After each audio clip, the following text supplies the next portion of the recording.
simplified model of what a human would be or what an acrobat would be with just two hip joints and two shoulder joints in 1 degree of freedom. So it's very, very, very basic. Balancing this thing on my forehead as a skill I've trained as a juggler, as a performer. It's not something that the robot does for me. Sometimes people ask like, oh, how did you teach the robot to balance?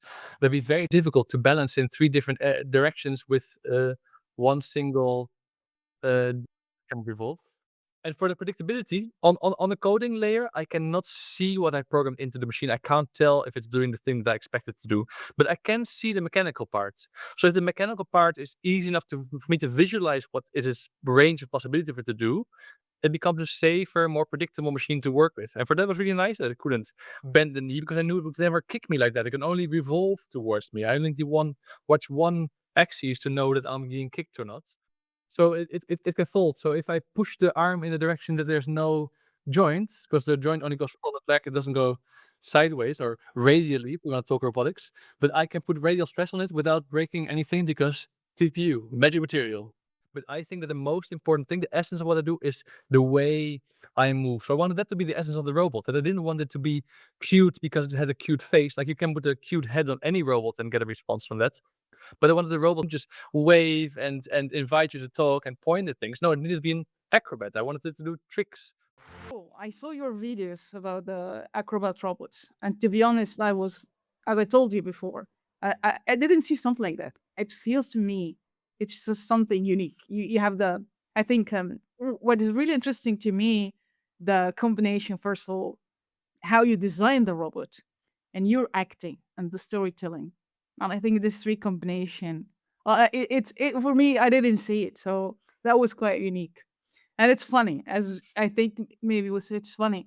But yeah, before going to that, maybe you can tell me how all started. Yeah. You feel like there's 2 different paths. I can go into the history of my life, but I can also go in the history of acrobatic robots because there is such a history. But I didn't do my bachelor in robotics. I am a circus artist. I studied circus. I had been juggling all my life. I performed in circuses for most of my life until COVID hit when I couldn't perform, and that's when I did a master's degree where I got introduced to electronics. I got really excited about electronics. I had some experience programming and I was always building my own props.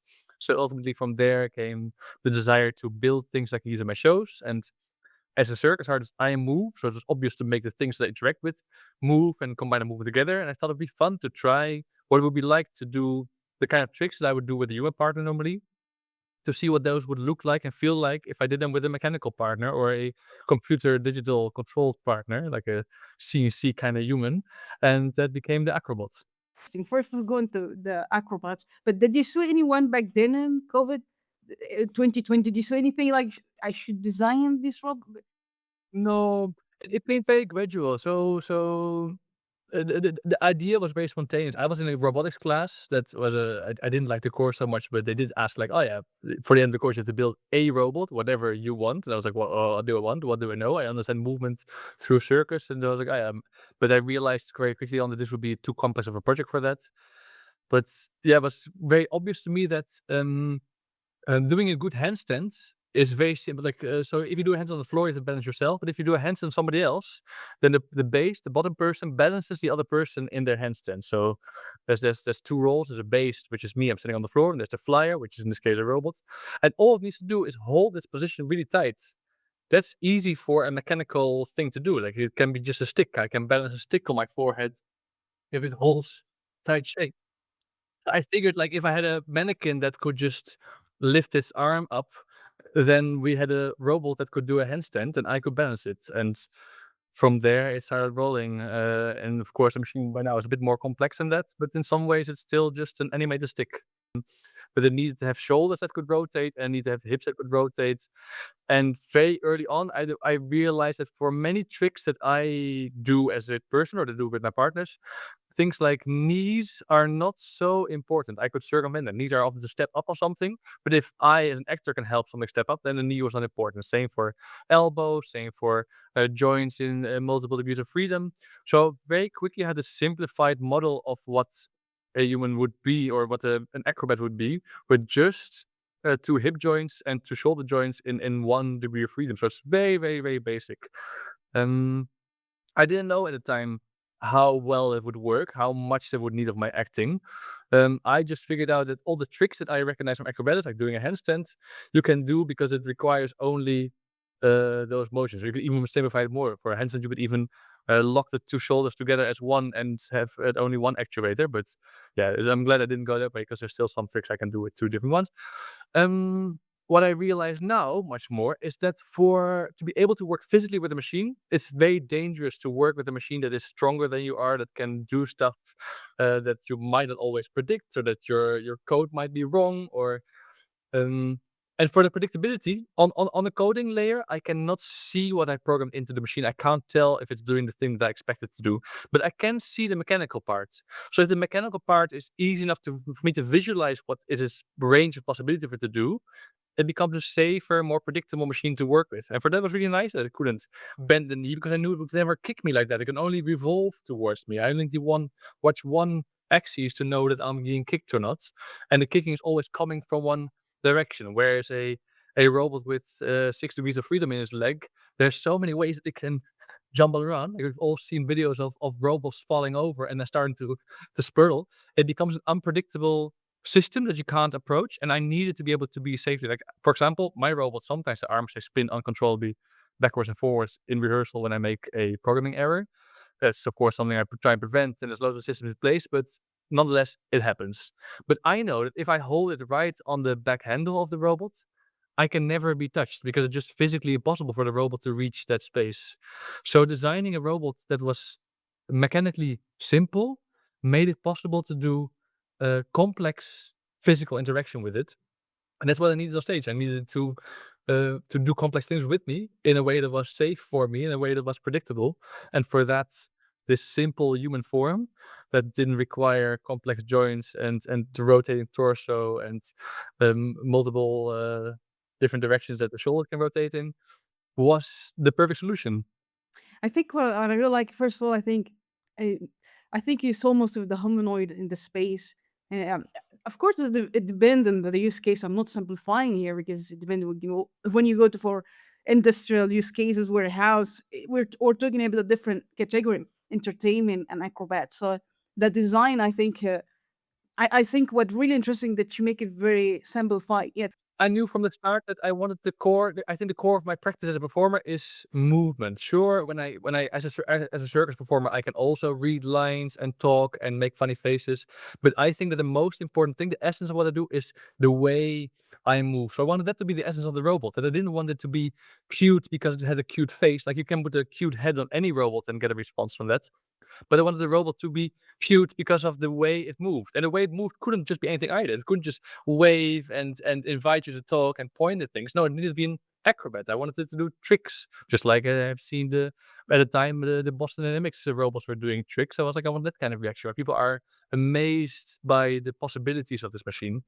So then all of its range of expression needed to come from this movement. I didn't need to add a head because I already disregarded that as something that was valuable to me. Of course, I have the luck that I'm approaching this from as an artist, not as a. These are not business choices that I make because I know that there's a market for it. These are choices that I make because I find it important that I do my art form through movements. That's yeah. It doesn't need to be that rational, but it gave me very clear directions, and those clear directions allowed me to cut until it was an empty frame with limbs which only the ends, like the hands and the feet, they look like real hands and feet because those are the points of interaction. I'm used to doing acrobatics with hands, so I needed to have hands that I know how to grip, and I'm used to doing acrobatics with feet. But the rest of the body I don't touch that much, and then it can be any shape. And I'm pointing all the time to this robot, but if we want the real one that's sitting right behind us, I can also bring it in. It's just that I don't have a good seat for him. But yeah, I just happen to have this model, which I never realized was this convenience for explaining why I do what I do. I think it's really interesting because I saw some of the examples like in 1773, some of automaton designed by like the Silver Swan. I didn't know such automaton was designed 250 years ago, and I think it seems to me most of the design that we have nowadays is driven by like money, how we make money out of it, over it's realistic. So that's the aspect. I think it's just unique that when you have to design things, you don't have to care about all these factors in the design. So it's great to bring up automaton, and indeed I saw you shared the video of the Silver Swan the other day, but because that is indeed the history of robotic robots, like or robotic acrobatic robots, because um I think in a large sense, the human shape is not very functional. And surely there's loads of companies that are trying to figure out now what functions does it have. But in the first place, we first saw humanoids doing things in the entertainment history. Like the first humanoid robot was a piece of what was it? The design festival or world festival? I can't remember. It was a robot that would smoke. Smoking is not a utility for a robot. But even way before, there were indeed automatons. Like, I remember as a kid, I went to this museum in Utrecht. It's called Speelklok Museum. It's a museum for wind-up clocks and musical instruments. But they had this acrobat, I think this Indian labeled acrobat, that would climb a ladder, and on top of the ladder, it would do a handstand on the ladder and then release one arm from it. And that was a very much an inspiration for the model of my robot, because I was like, "Oh, yeah, I want to do the same kind of," like a handstand can be just a stick with revolving hands, but this was invented, I don't know, 300 years ago, and there have been more robotic acrobats in the past. There have been some that had great careers on the US variety scene in the 60s and 70s, and there have been ones that were part of magician shows where they were hanging on little trapezes and controlled, sometimes remote by wire, by somebody who was standing in the back, and sometimes controlled by camshafts and like pre-programmed. It's just that they were not part of the digital era, and now they're disregarded as they were not robots, but mine is not very different from that practice, I'd say. Yeah. And what is the name of the role? Do you have names for them? My robot, yeah. So my robot over there is called Robin. Robin is this is the fourth version that I make. Then I made two copies of the fourth version, but originally I gave each version a different name. But now I decided I just gonna call them all Robin. And Robin it started because I had people come up to me and be like, "Oh, what's the name of the robot?" But not only that, they wanted to know, is it a boy or a girl? And I thought it was an odd question for a robot, so I thought the least I can do is give it a name that somehow leaves that question open. But also Robin, so I'm Dutch from the Netherlands, and there's a famous acrobat and clown duo that were on TV in the 80s and 90s, and they used to carry a robot around that was called Robin. So to a lot of people of my generation and a little bit older, they are familiar with a circus robot that was called Robin. So it's a little reference to that. Weer ontsnapt. Die enge nare brief is geen grap. Wat gaan ze met ons doen? Wat zijn die schurken van plan? Ik word er bang en zenuwachtig van. Was je rustig en kalm, je weet het, wat er ook gebeurt, altijd blijven lachen.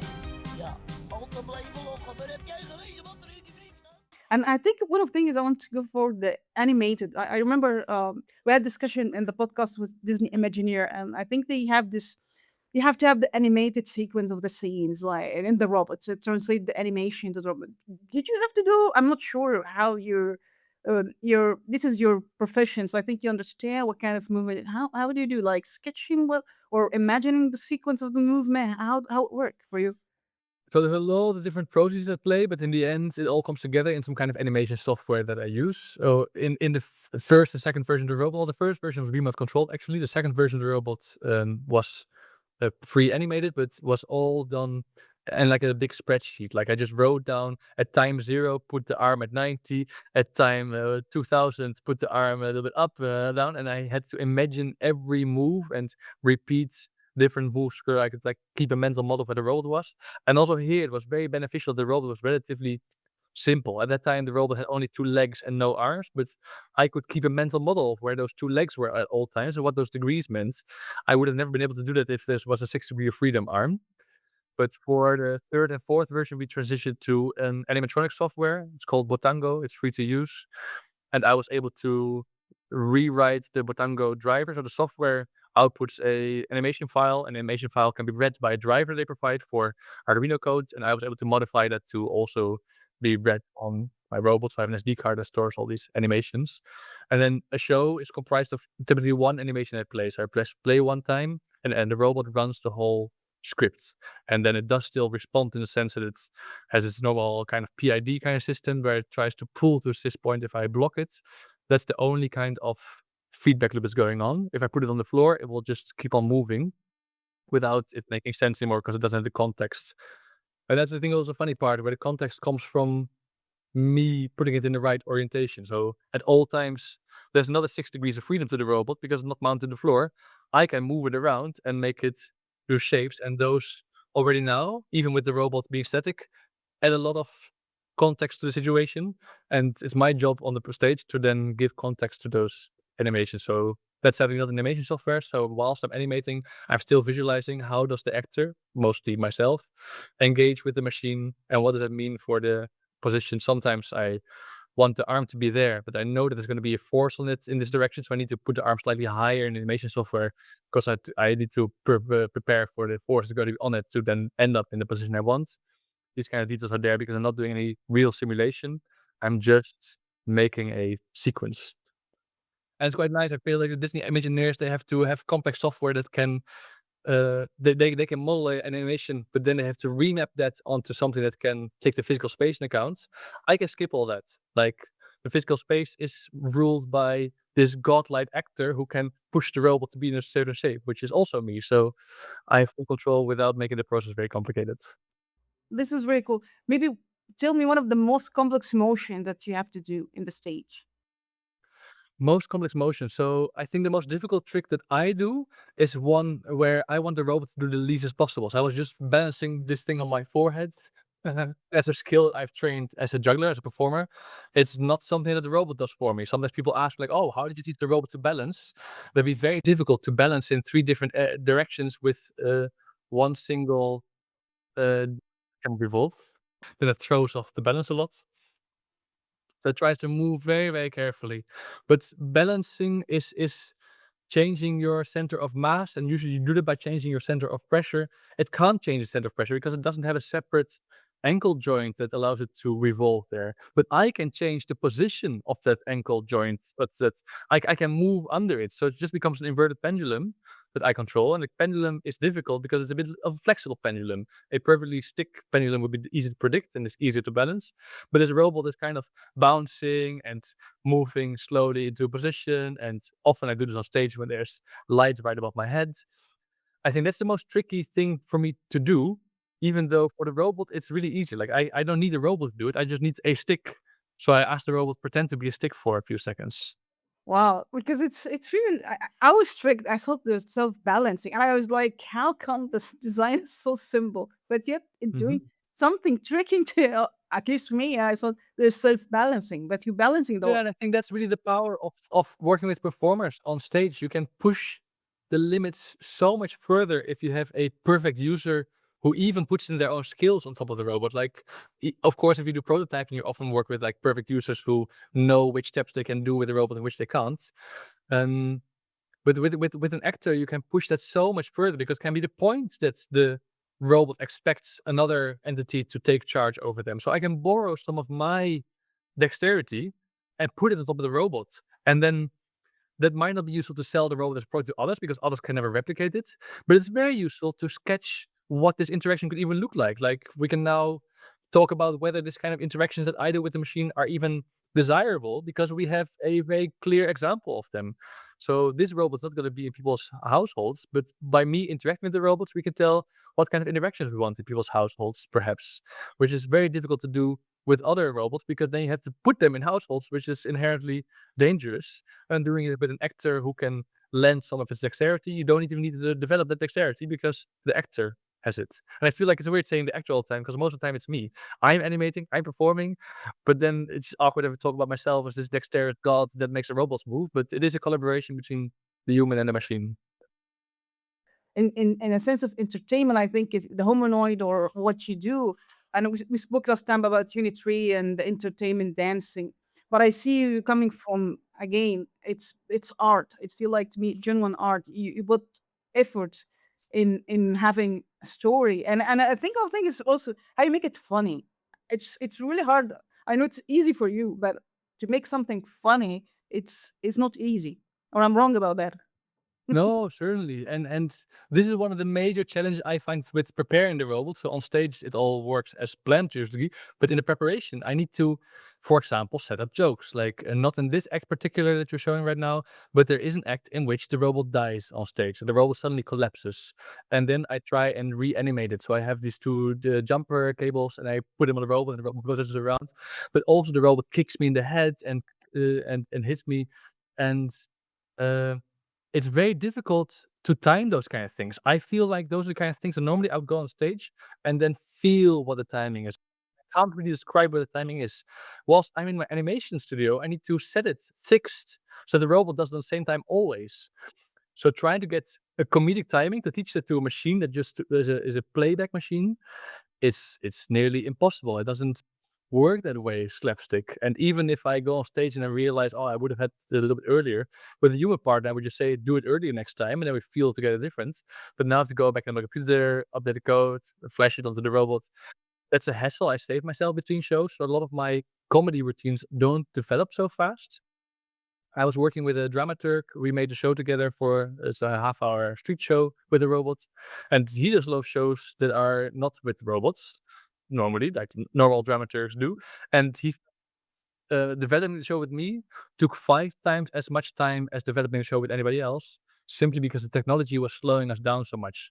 So despite this being the simplest possible machine that I could animate, it was still such a slow progress compared to how quickly humans further and collapse into it. I can't do those moves. So then putting it side by side is kind of funny. On the other hand, I can put my arms to the side and the robot cannot. It's stuck in this little space of front and back. It doesn't have a side. So demonstrating that to an audience often gets a laugh. So in my show, but also in different acts, I can send you some videos after if you want that you can. How it is part of your study, or because this is all new to me, like this to make something. How did you learn all of that? Like intuition or studying or? I don't think that in circus school I had particular courses in comedy. Like also in circus, many performers in my classes, they didn't become to be comedy performers. I was always interested in comedy and clowning, so I performed as a clown. And then there's some things that feel intuitive now, but they've come through years of being on stage and trying different things and hit or miss and feeding the rhythm. It's something that there are a bunch of classes, but there's very little stuff about this written down in a very useful manner. People have tried, and I've certainly read things about timing, but reading about timing is not the same as doing timing. And yeah, next week I go work on the show again, and then I also invite another expert performer who I have a lot of respect for the way that he performs as a clown, because I can then hopefully borrow some of his timing, just like the robot borrows of my timing. I borrow of the timing of other experts and feed them back through the system so that some of my audience can appreciate that it all looks so good. But of course, it's the concepts of many people, but it's not something that I would expect you to learn in a robotics university class. Of course, that's a bit out there. Many question, I think, before going to failures or selection of the like the motors, for you make sure the system always work, and um your imagination, the movement, like, as we think about what could be possible, there's a set of tools that you know how to push the limit with the robot. So I'm a bit run out of desire to push what this robot can tell. I know there's still a lot of stories in them, and there's still some that are on my bucket list. But I've also been working with the same project for 3 years, and I'm happy to work on new ones. So that's, for example, why I have this robot arm now over there, which is a very different kind of machine to tell a very different kind of story. But there are still things that I would like to explore if there is the right resources for it. And when I start exploring this, I want to start with what is the machine and what can it contribute that other things can't. Because there's when we started, people were like, oh yeah, maybe just put a story on top of it. Like we could take the story of Pinocchio and replay that, or maybe we can put a character on it, like make it behave like an old grandmother or like a baby or toddler. And I think that can be fun, and is a common way how you make it into a puppetry, when you just have like a hand puppet or a big string puppet or any kind of thing that you move around. Like my robot is also in a sense a puppet because I move it around on stage. But I specifically want to learn what are the unique qualities of this machine that it does that I don't. And one of those was indeed it's malfunctioning. Puppets don't malfunction. With robots, sometimes they go shut off and they collapse. So that became a thing to make a story about. Also, the robot Um, it has some kind of elegance, like it can move in really controlled curves, but it's very robotic. Like it doesn't have knees or something. So its attempts to try to be elegant became inspiration for the tango scene that you made. To act with the robots, it's difficult to come in with the same robots and show the same tricks and make them say that again. So I need to try something new. So I decided to bring in the baby robots. I have it here in red with me, or you have the video. And then what do you do with the baby robot? Well, the baby robot, I call it the baby robot already now, sounds like it's a baby of the big robot. Sounds like we are some kind of, what do you do as a family? Or we go have a picnic with the family. Like it's the most family activity I could think of. We could also try and play board games together or make dinner, but that's not really an activity the robots really fit in. But having a picnic and doing some tricks on the beach, it kind of seemed to work. So then that was a starting point. I was like, oh yeah, I want to have this beach where I can be this fatherly figure that takes my and my kids on an activity where we can be kind of physical together and ruffle about and do some tricks and show off. And so I was inspired by this need to find a way to bring in the baby robot and the acknowledgement that the baby robot was seen by my audience as a baby of the big robots. So the idea is they come out of the machine itself, which is also, it's been a major challenge if you want to produce shows. The people who book shows, they expect you to tell the show is gonna be this show about this topic for our audience, and I've told them, "I just wanna build a robot, and whatever the robot tells me the show is gonna be the show," and that's a very difficult pitch to sell. I've been lucky that the robot has been successful enough that, I've been able to afford some of it, but it could have gone the other way because I didn't have so much funding beforehand because nobody wants to believe that you can't tell who's gonna be for, what's gonna be its start audience. And of course, if I said from the start, like, "Oh, I'm gonna make a show about a robot family," that would make a lot of sense. Didn't know that until I had it in my notice that one of them was turned out, and then I have to like physically push it in. That's the thing that happens. It's I mean, these things are still designed by a clown, not by an engineer. So all these choices I make on them are questionable, and I'm very happy with most of the choices I made on it, and they work for me. But that does mean that sometimes I need to fix things on stage. Yes. I'm not judging. I'm fascinated. I have to be clear about that. You did actually. I think most of Indigenous families think about the problem in a complicated way, and I think that's why I admire that you coming from a fresh perspective to do this thing that entertaining. So again, it's for me, it's. I think you are an engineer. I think you are an engineer, no doubt about Yeah. that. So, And again, a lot of these choices then come with the freedom that I'm designing it for a user who knows how to fix these on stage. Like if I design this for somebody else, it would be awful if they had to fix the feet on stage because they don't even know the feet are loose. But because I am the user in this case, I can give myself some freedoms in this design process. It's not a consumer product. no, no, no.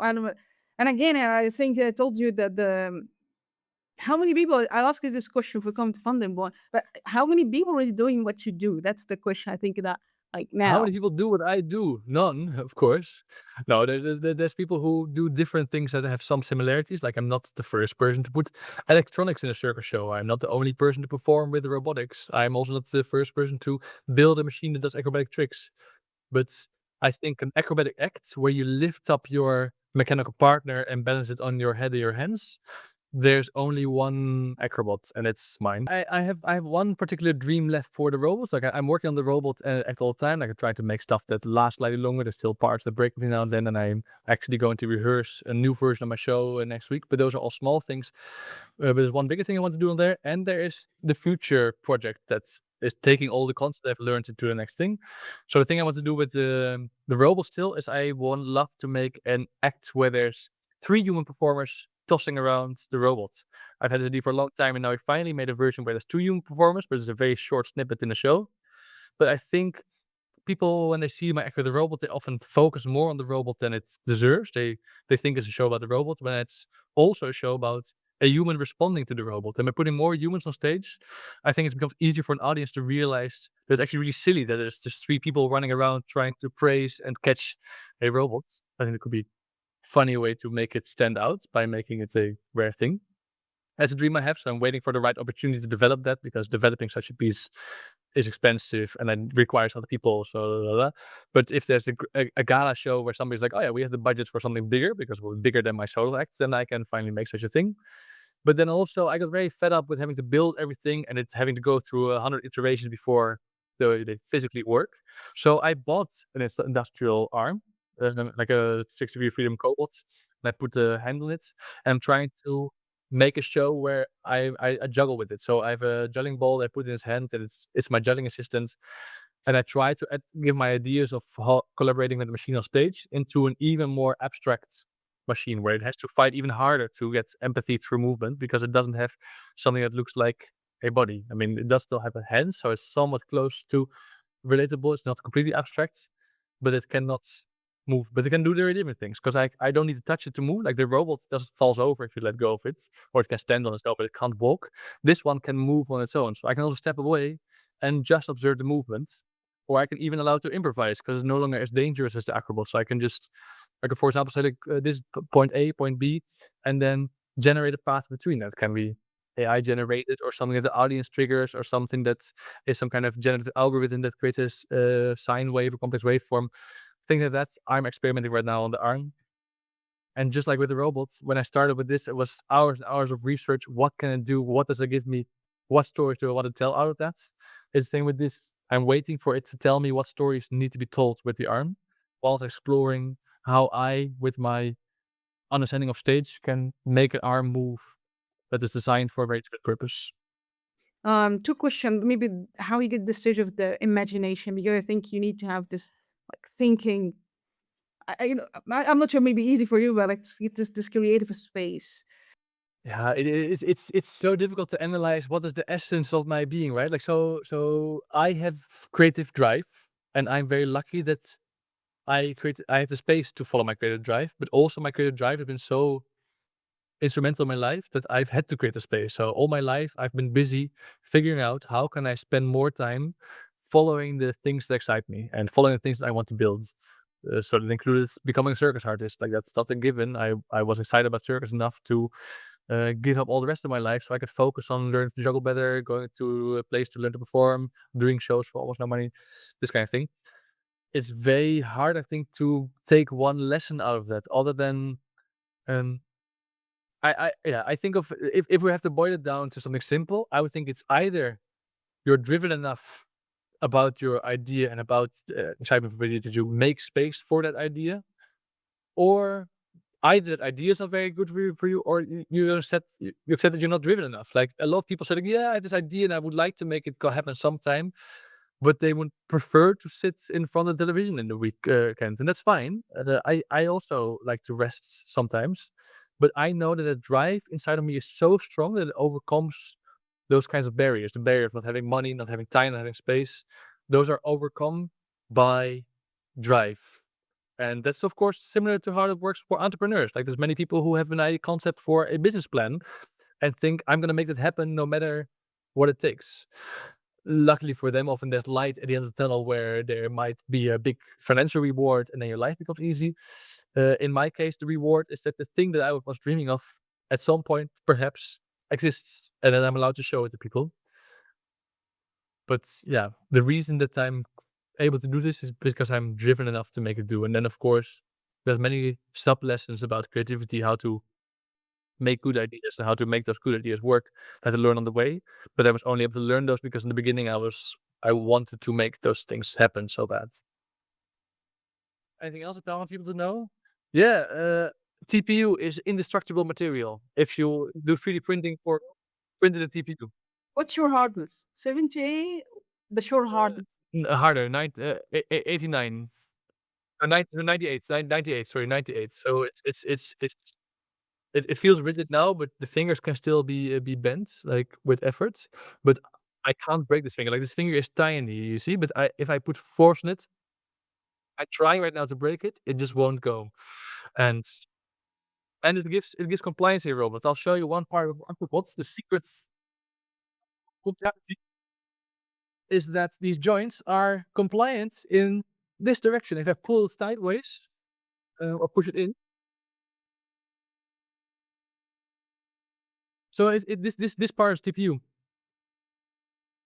So it can fold. So if I push the arm in the direction that there's no joints, because the joint only goes front and back, it doesn't go sideways or radially, if we want to talk robotics, but I can put radial stress on it without breaking anything because TPU, magic material. Yeah, TBU is soft and tough. I think it's very it's a good. Yeah, the TBU is TBU 70A. I'm working also in TBU 70A, but yeah, it's good to I know mean, that. this is Soft Robotics podcast, so of course we need to talk TPU, right? Like that's. Again, I think I really enjoyed it, Daniel, and I wish you great success in upcoming shows. And Thank you so yeah, much. and I hope that will be the more things coming up and more people reach out to you. I think yeah, we would love to see that, and I wish you really great success. Thank you so much, Mara. It's really a Thank pleasure.